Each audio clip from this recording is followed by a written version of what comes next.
et respectés dans l'Antiquité, ces guerriers ont inventé le camp militaire, la tactique du choc frontal, l'éducation prise en charge par l'État, un mode de vie et une esthétique qui aujourd'hui encore portent leur nom. Ce sont les Spartiates. Et voici leur histoire.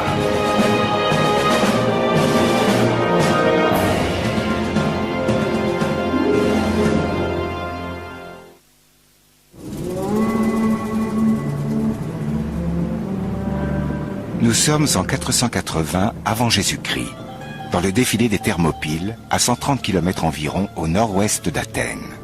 Le drame qui va se jouer ici va cristalliser à jamais l'essence même de Sparte. Cet événement exceptionnel, transmis de génération en génération, constitue dans notre mémoire collective un tournant historique. Ce concept de la bataille des Thermopyles est resté gravé dans la mémoire de la civilisation occidentale. Aux Thermopyles, la réalité a dépassé le mythe. Shakespeare lui-même n'aurait pas pu élaborer de tragédie plus épique. Une phalange de 7000 guerriers grecs marche sur l'envahisseur perse et son armée de plusieurs centaines de milliers d'hommes. L'infériorité numérique des Grecs est criante, mais ces derniers ne reculent pas, certains que les 300 hommes de l'avant-garde les mèneront à la victoire. Tout simplement parce que ce sont 300 Spartiates. En lui-même, un soldat de Sparte n'a rien qui le distingue particulièrement d'un autre. Mais pris ensemble, ils forment la meilleure armée jamais créée. La vue du mur de boucliers frappé de la lettre lambda suffit en général à mettre les ennemis de Sparte en déroute. C'était quelque chose d'unique au monde, la première culture guerrière de l'histoire de la civilisation. Malgré une effroyable infériorité numérique, les Grecs parviennent miraculeusement à repousser les assauts perses 2 jours durant. Pour finir, Léonidas, le roi de Sparte, comprend que la défaite est inévitable. Il ordonne aux milliers de soldats des autres nations grecques présentes de battre en retraite. Seuls 300 Spartiates resteront pour tenir leur position. Ils combattront jusqu'au dernier. Pourquoi? Parce qu'ils sont Spartiates. La bataille des Thermopyles a galvanisé les troupes grecques. Elle a aussi meurtri l'armée perse et lui a envoyé un message clair. Ne nous cherchez pas. La résistance des Spartiates aux Thermopyles démontre qu'on peut perdre une bataille, mais gagner la guerre. Les Thermopyles sont devenus le symbole, presque le nom de code, du concept du sacrifice de sa vie pour une cause.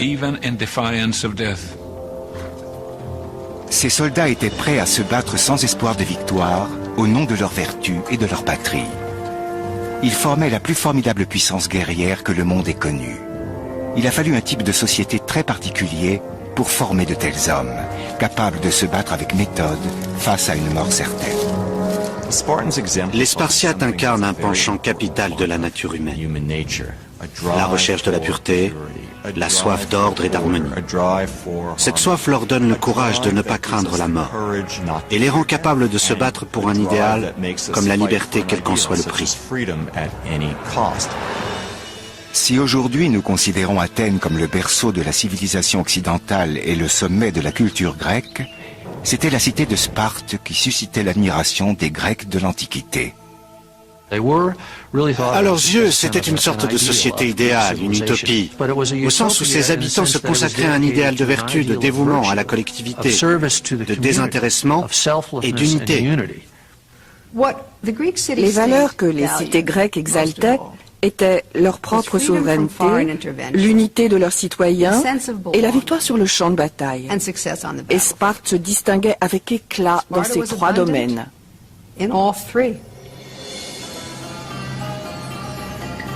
À la haute époque de Sparte, la Grèce est composée de plus de 1000 communautés autonomes, les cités-États.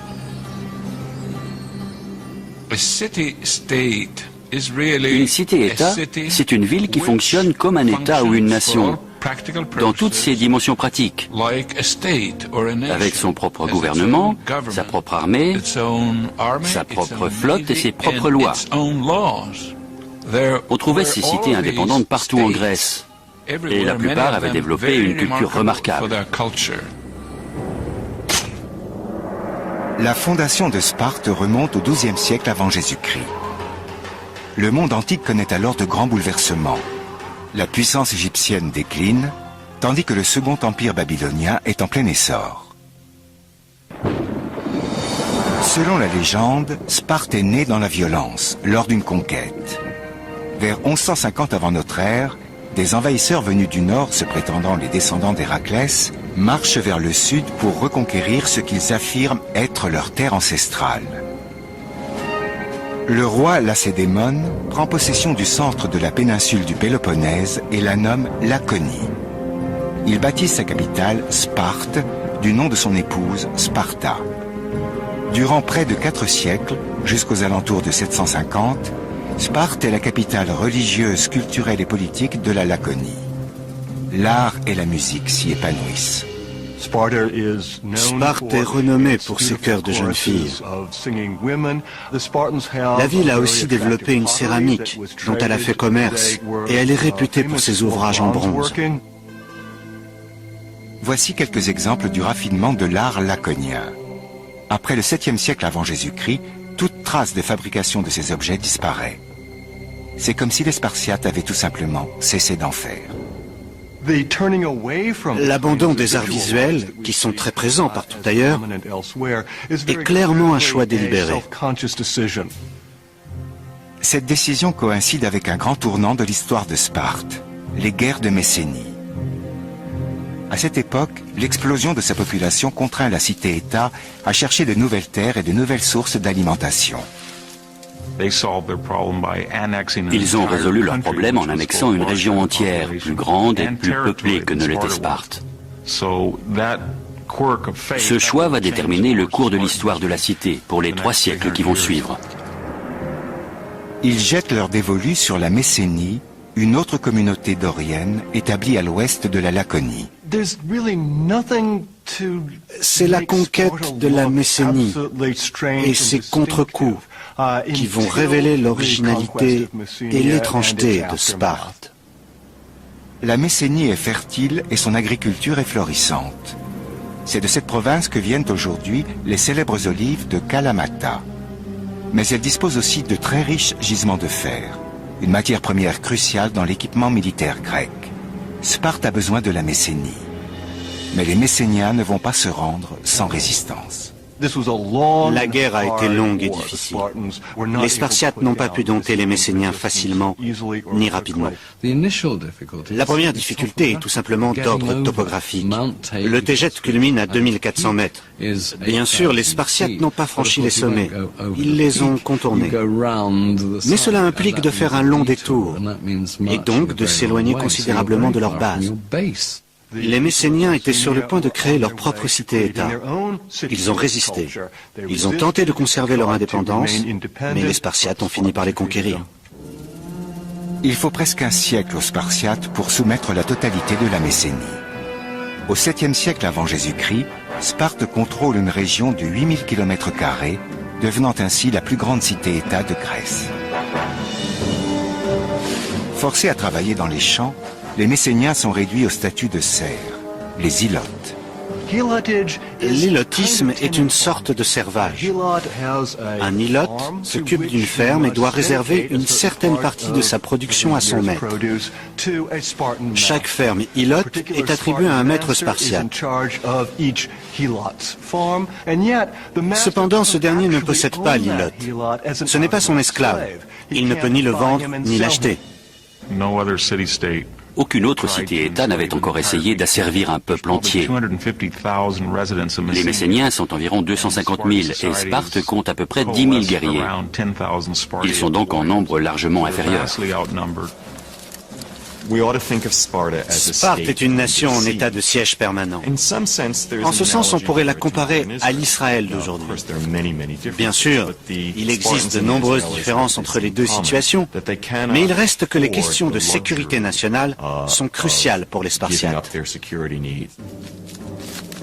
Cette situation va pousser Sparte à réorganiser sa société de fond en comble.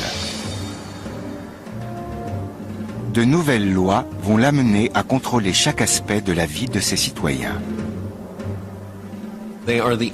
C'est le seul peuple grec à se consacrer entièrement à l'art de la guerre. Selon l'historien grec Plutarque, l'architecte de cette cité guerrière est un Spartiate du nom de Lycurgue. On raconte que celui qui allait devenir le législateur de Sparte a parcouru la Méditerranée pour étudier les meilleures institutions politiques et militaires de la Crète, d'Ionie et d'Égypte. Il a également consulté l'oracle de Delphes où, dit-on, il a reçu les conseils de la bouche d'Apollon lui-même. Ces nouvelles directives vont instaurer une discipline faisant de Sparte une société militaire très organisée.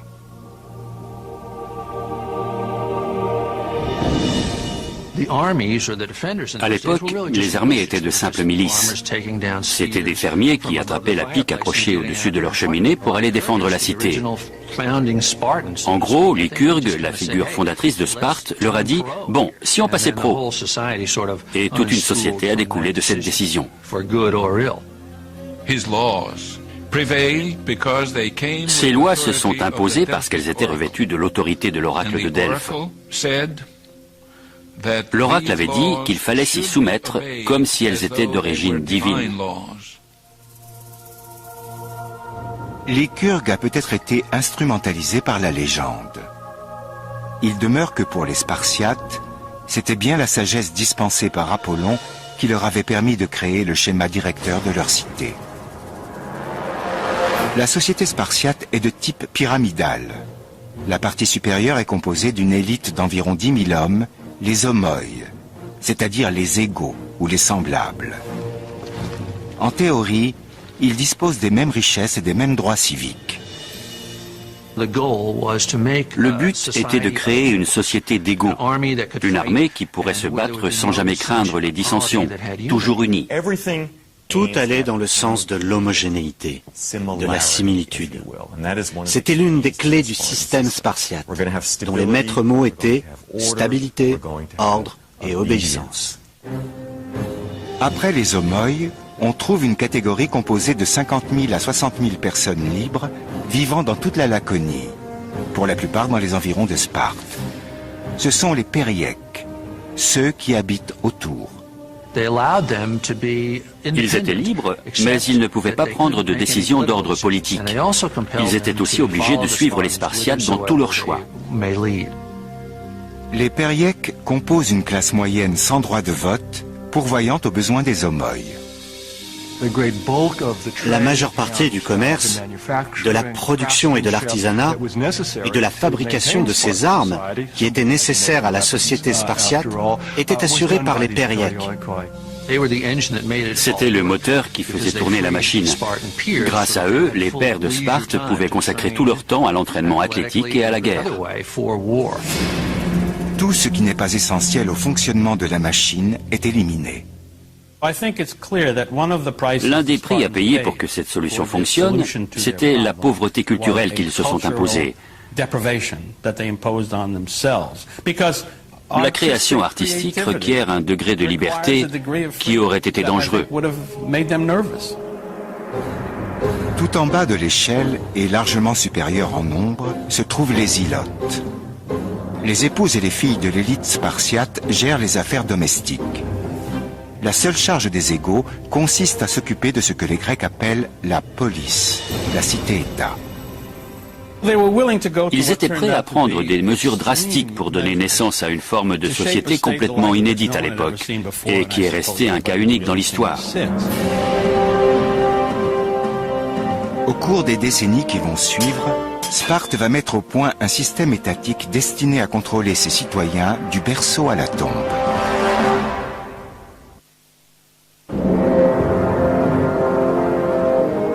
Au 7e siècle avant notre ère, parmi les centaines de cités-États de la mer Égée, Sparte est un cas à part. Dans toutes les cités grecques, l'État jouait un rôle bien plus important dans la vie des gens que ce qu'on admet aujourd'hui comme étant la norme. Sparte est allé encore plus loin. La vie des citoyens était complètement sous l'emprise de l'État. On était pris en charge du berceau à la tombe. C'est en effet au berceau qu'on commence à évaluer les futurs Spartiates. Chaque nouveau-né est examiné par un représentant de l'État afin de déterminer si on doit lui permettre de vivre. Les bébés de faible constitution sont exposés, un euphémisme qui signifie être jetés dans un ravin. Cela nous semble d'une brutalité extraordinaire, mais le but était de former des guerriers. C'est la qualité qu'ils recherchaient chez les nouveau-nés. Ils avaient besoin d'hommes solides. Je ne crois pas qu'ils aient eu honte de vouloir engendrer les meilleurs rejetons possibles. Les petites filles devaient elles aussi être approuvées. Les experts décidaient si elles devaient vivre ou être précipitées dans un gouffre. Les filles acceptées sont élevées pour être mères, les garçons pour devenir des égaux, les guerriers contrôlant la cité. À Sparte, le peuple est souverain. Encore faut-il appartenir à la classe des homoi, des égaux. Car ni les périèques ni les ilotes ne sont des citoyens. Les Spartiates ont inventé un système unique, un système qui leur était propre et qui a persisté pendant de très nombreuses années. Si longtemps en fait que Machiavel et d'autres l'ont pris pour modèle. Le sommet de la hiérarchie spartiate est occupé par une monarchie héréditaire d'un genre très spécial. L'élément fondateur, et qui semble être le plus ancien de leur constitution, c'est qu'ils n'avaient pas un roi mais deux. C'est quelque chose de très étrange. La plupart des cités grecques avaient gardé un vestige du temps où elles avaient un roi.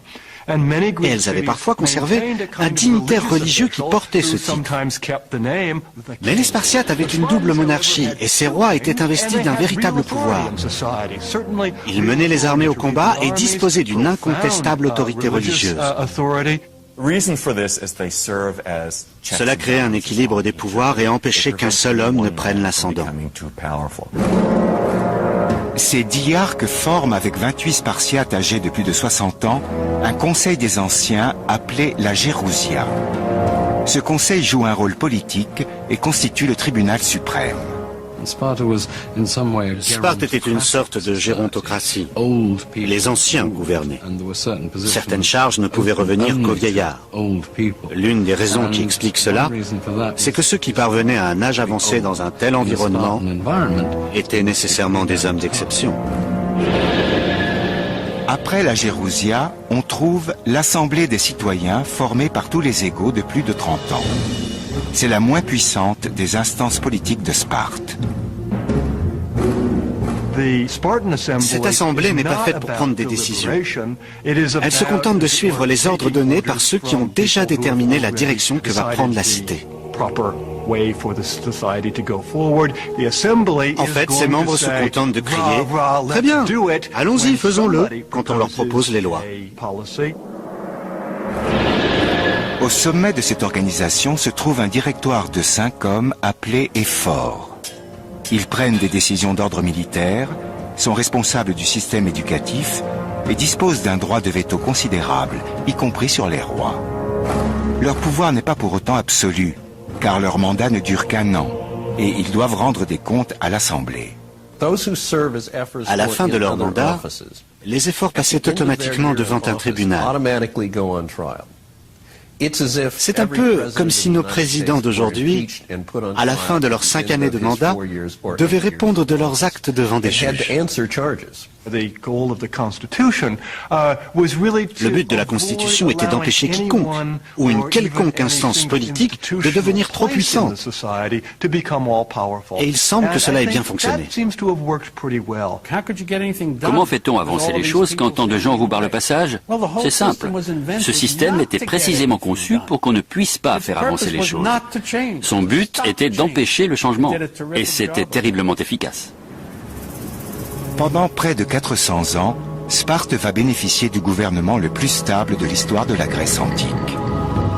Mais le fait est qu'il ne s'agit pas d'une démocratie. La liberté des citoyens est un élément central de la démocratie. La liberté de s'exprimer, de voter en conscience. La liberté d'expression ne faisait pas partie de la société spartiate.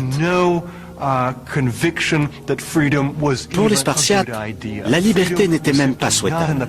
Elle ne faisait pas partie de cet ensemble de vertus qu'on enseignait alors aux jeunes gens. La première mission du gouvernement spartiate est de surveiller les Ilotes. Ils savaient que les Ilotes les détestaient. Un Athénien qui connaissait très bien Sparte a dit un jour que les Ilotes seraient ravis de les dévorer crus. Chaque année, le premier soin du gouvernement spartiate est de déclarer une guerre rituelle aux Ilotes. C'était une façon formelle de dire que tout Spartiate pouvait tuer n'importe quel Ilote quand il le voulait. Thucydide nous a rapporté une histoire terrible. Les Spartiates avaient annoncé que les Ilotes, qui pensaient avoir le mieux servi Sparte au combat, devaient se présenter pour être affranchis. Environ 2000 d'entre eux se sont avancés. Les Spartiates les ont couronnés de guirlandes pour indiquer qu'ils étaient libres. Ensuite, ils les ont emmenés en procession vers le temple et on ne les a plus jamais revus. Outre cette guerre rituelle et continuelle contre les Ilotes, la priorité du gouvernement est de légiférer pour régler tous les aspects du quotidien en Laconie. Ils faisaient la même chose tous les jours. Ils se mariaient à peu près au même âge, ils s'habillaient pareil, ils parlaient et agissaient de la même façon. Pour assurer l'égalité entre tous, le système empêche en principe tout Spartiate d'être plus riche que les autres. Une trop grande différence de richesse ou de confort de vie aurait été catastrophique. La taille de la ferme attribuée à chaque famille de guerriers devait être éternellement la même. Et cela n'est possible que si on détruit tout système marchand. Il n'y avait donc pas de monnaie, pas de marché. On ne pouvait ni exporter ni importer de denrées. Pour supprimer toute velléité d'achat immodéré chez les Spartiates, toutes les demeures doivent par décret être conçues à l'identique. Tout est fonctionnel, simple et semblable. La culture spartiate était austère. Le terme spartiate est encore aujourd'hui synonyme d'austérité et de sévérité. Il était inacceptable pour les Spartiates qu'on fasse montre de sa richesse avec de beaux vêtements. Cette austérité permettait l'égalité. On peut faire le parallèle avec l'uniforme qu'on portait autrefois à l'école de la République. Les vêtements ne devaient pas manifester l'inégalité. Cette austérité s'étend à la façon de s'exprimer de l'élite laconienne. Les Spartiates étaient formés pour être peu loquaces. Cela convenait à la simplicité et à la force des guerriers. Être laconique, c'est très utile pour prendre des décisions rapides sur le champ de bataille. Par contre, cela convient moins à une réflexion approfondie sur les grands sujets. Et c'était l'un des problèmes majeurs des Spartiates. Pour conserver la pureté du système, la politique étrangère est tout aussi laconique, avec interdiction de se mêler aux étrangers. Ils ne voulaient pas que les étrangers en apprennent trop sur Sparte, et moins encore que les Spartiates en apprennent trop sur le reste du monde. Ils voulaient préserver leurs coutumes, les caractères propres à leur nation. Et pour cela, il ne fallait pas se mélanger aux autres. En gros, ils ne quittaient jamais leur ville. Et lorsqu'il fallait qu'ils séjournent au loin quelque temps pour des raisons militaires, ils se comportaient presque toujours mal. Cela les rendait fous, ils n'étaient pas armés pour gérer ce genre de situation. Cette totale ingérence dans la vie privée peut sembler incroyable. Elle est pourtant la règle. En fait, cette toute-puissance de l'État est la norme dans la Grèce antique. Pour les Grecs, le terme de politique ne s'applique pas seulement à une certaine constitution ou à une forme de gouvernement. Il englobe tout le quotidien, de la vie sociale à la vie culturelle, tout ce qui constitue le mode de vie, à Sparte plus encore qu'ailleurs. La première étape de l'endoctrinement des Spartiates, c'est un système éducatif destiné à préparer les enfants à devenir des machines à tuer dès l'âge de 7 ans. La réussite de Sparte repose sur sa société étroitement surveillée. Au 7e siècle avant Jésus-Christ, sur une période de plus de 100 ans, Sparte va inventer et perfectionner le premier système d'ingénierie sociale. Dès leur naissance, ces citoyens sont sous la coupe de l'État. Les enfants faibles sont supprimés. Les plus résistants sont endoctrinés, entraînés et coulés dans le moule d'un guerrier capable de contrôler les ilotes, le peuple colonisé et réduit à la servitude. Lorsqu'une petite population doit en asservir une bien plus importante, cela veut dire que chaque homme, en l'occurrence chaque Spartiate, doit valoir 10 ou 12 Messéniens, par exemple dans le cadre d'un combat. La seule façon d'arriver à ce degré de supériorité, c'est d'embrigader tous les jeunes pour leur faire suivre un entraînement standardisé, et ce, dès le plus jeune âge.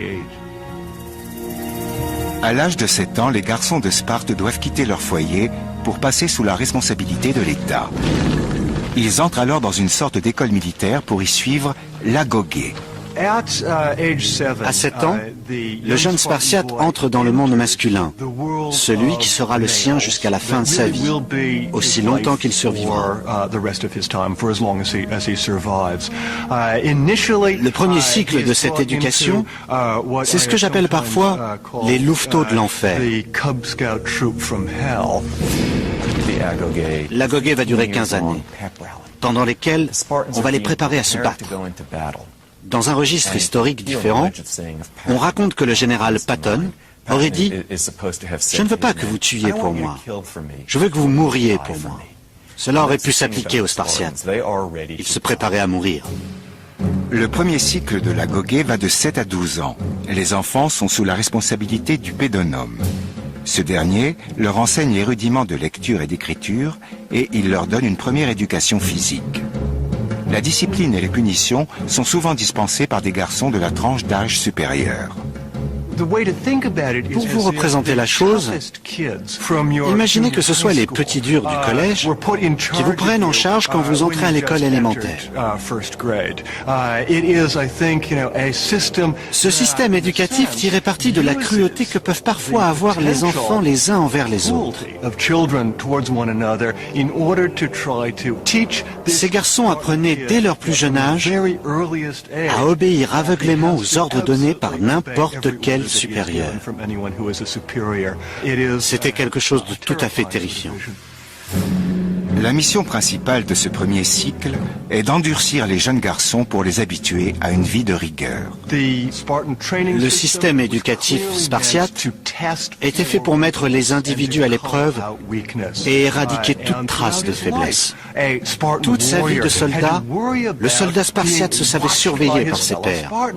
On le guettait en permanence au cas où il montrerait de la faiblesse et pour voir s'il était vraiment à la hauteur. La règle de l'agogé, c'est le test permanent. Peux-tu encaisser ça? Es-tu assez solide? Es-tu assez fort pour être un homme, un Spartiate? C'était la méthode dure, portée à l'extrême. Les filles reçoivent aussi une éducation stricte, mais à la maison. Elles étaient éduquées depuis l'enfance pour être résistantes. Elles étaient sportives et, dans une certaine mesure, autonomes. Leur raison d'être, pour ainsi dire, était de produire des fils solides, capables de défendre la cité. Elles se nourrissaient bien, elles participaient aux jeux athlétiques, c'étaient des reproductrices de premier ordre. À 12 ans, le garçon entre dans le second cycle de l'agogé, plus sévère encore que le premier. Chaque petit Spartiate reçoit alors un manteau unique qui sera son seul vêtement pour toute l'année. On le fait aussi aller pieds nus. Le but est de l'endurcir à la fois physiquement et moralement. En hiver, il fait très froid en Laconie. Si on y envoyait un adolescent de notre époque pieds nus et vêtu d'un simple drap, il ne survivrait pas longtemps. Les enfants sont fatigués, ils ont froid et ils ont faim. Les repas du soir étaient préparés par un domestique ilote.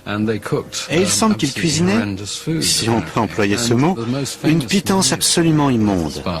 Le plus célèbre de ces plats, c'était la soupe de sang, du porc servi dans une sorte de mare de sang. Les voyageurs de passage sont effarés par le régime spartiate. Un sybarite venu du nord a d'ailleurs là-dessus un mot fameux. Il est arrivé à Sparte, et après avoir goûté cette soupe, il a dit qu'il comprenait à présent pourquoi les Spartiates voulaient tant mourir.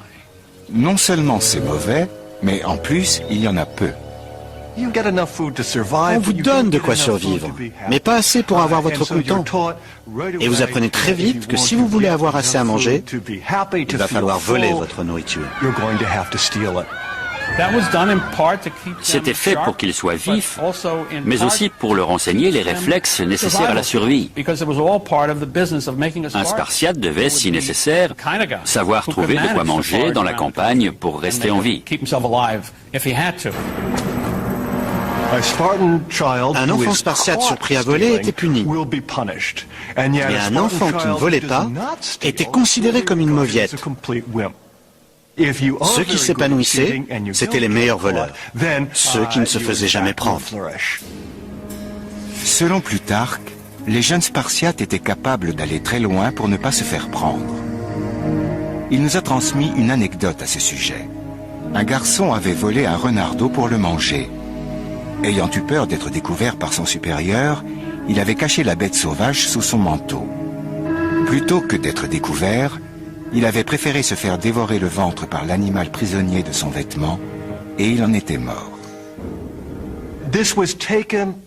Durant toute l'Antiquité, cette histoire a été citée en exemple de la détermination spartiate. Ce garçon avait si bien appris à rester stoïque, à contrôler sa douleur, à respecter ses supérieurs, qu'il s'est laissé dévorer les entrailles. Ce qui rend nécessaire l'endurcissement et l'endurance des adolescents de Sparte, c'est le type de combat qui les attend à l'âge adulte. La force de la phalange se mesure à son élément le plus faible. Il est donc absolument fondamental de s'assurer que tous ces éléments sont de même force. Et les plus faibles sont tout simplement éliminés. On disait des Spartiates que c'était la seule nation pour laquelle la guerre apportait un doux changement. L'agogé vise à éliminer les mauvaises pousses. Les garçons doivent sans cesse passer des épreuves de force, de souplesse, d'endurance et d'astuce. L'échec est sévèrement puni. Lors des festivités annuelles du sanctuaire d'Artémis Orthia, les Spartiates se réunissent pour assister à l'épreuve de ce qu'on pourrait appeler le vol de fromage. Les jeunes gens de Sparte étaient divisés en deux groupes. Les uns devaient essayer de voler les fromages empilés sur l'autel, et les autres devaient les fouetter pour les en empêcher. Dans ces mêlées féroces, il pouvait arriver qu'un participant trouve la mort. Les épreuves que les jeunes Spartiates devaient endurer sont en quelque sorte la préfiguration sanglante de nos bizutages d'aujourd'hui. Et il est certain que nombre de garçons échouaient dans cette épreuve et en mouraient.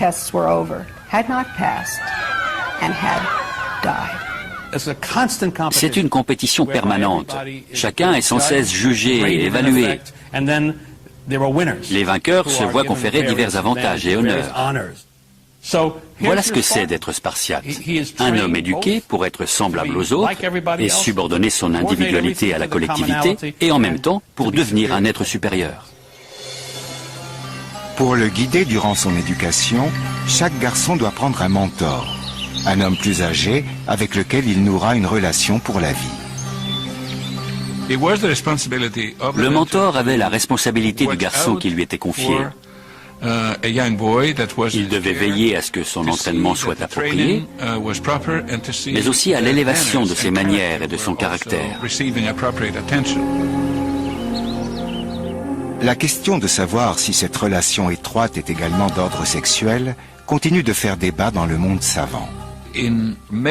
Très souvent, dans les situations dans lesquelles les femmes sont exclues, comme par exemple dans le cas d'une campagne militaire ou d'un événement de même acabit, je crois que la possibilité statistique d'une relation de type homo-érotique est beaucoup plus élevée.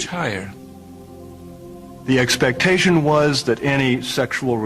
relations sexuelles qui avaient pu exister ou non entre le jeune Spartiate et son mentor devaient de toute façon prendre fin lorsque ce dernier atteignait l'âge adulte. Mais ils continuaient de cultiver une très forte amitié. Et ces liens qui unissaient le mentor et son élève, ou son amant, constituaient le ciment de la société spartiate. Quand l'armée spartiate partait au combat, c'étaient des hommes qui entretenaient des relations très étroites et très personnelles, qui se tenaient côte à côte pour former les rangs. À la guerre, la cohésion des unités de combat et surtout des petites unités est un facteur déterminant. Peut-on imaginer une armée plus unie que celle composée de tels soldats? En grandissant, tout Spartiate est confronté à deux expériences très différentes ayant valeur de travaux pratiques. Le mariage et le meurtre de sang-froid.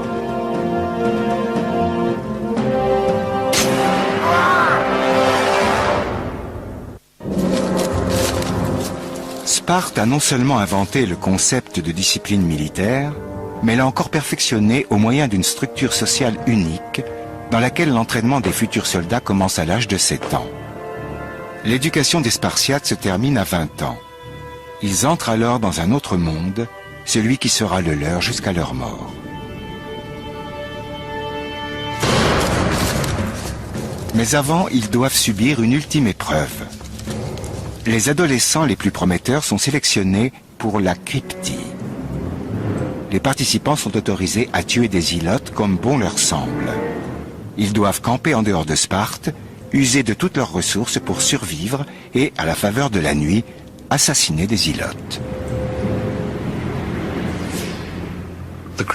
La cryptie peut être considérée comme la réinterprétation d'un rite de passage à l'âge adulte.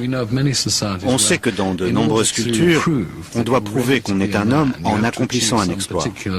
La version spartiate est différente. Elle implique de tuer l'ennemi intérieur. La cryptie consistait à prendre les meilleurs et les plus intelligents des jeunes Spartiates et à les utiliser pour terroriser les ilotes, c'est-à-dire ceux sur qui reposait le bon fonctionnement de leur société.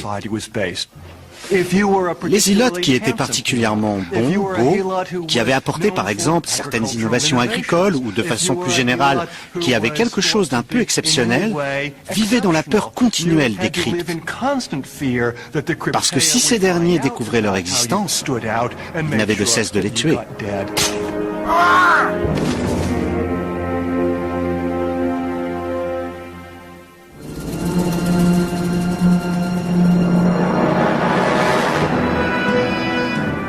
Après la cryptie, les jeunes Spartiates intègrent de petits régiments d'une quinzaine d'hommes.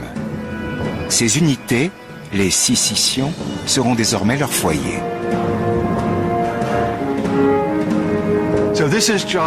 C'est un moment clé dans la vie de tout Spartiate. Il doit être accepté dans un régiment. Tout ce qui a précédé, tout ce qu'il a accompli jusqu'à présent, l'a été dans la perspective d'être accepté. Si le Spartiate se doit en premier lieu à son régiment, il est aussi fortement encouragé à se marier pour procréer. Vu de l'extérieur, cet aspect de la vie en Laconie peut sembler plus doux, car les femmes de Sparte sont réputées pour être les plus belles du monde. Après tout, Hélène de Troie n'était-elle pas d'origine spartiate?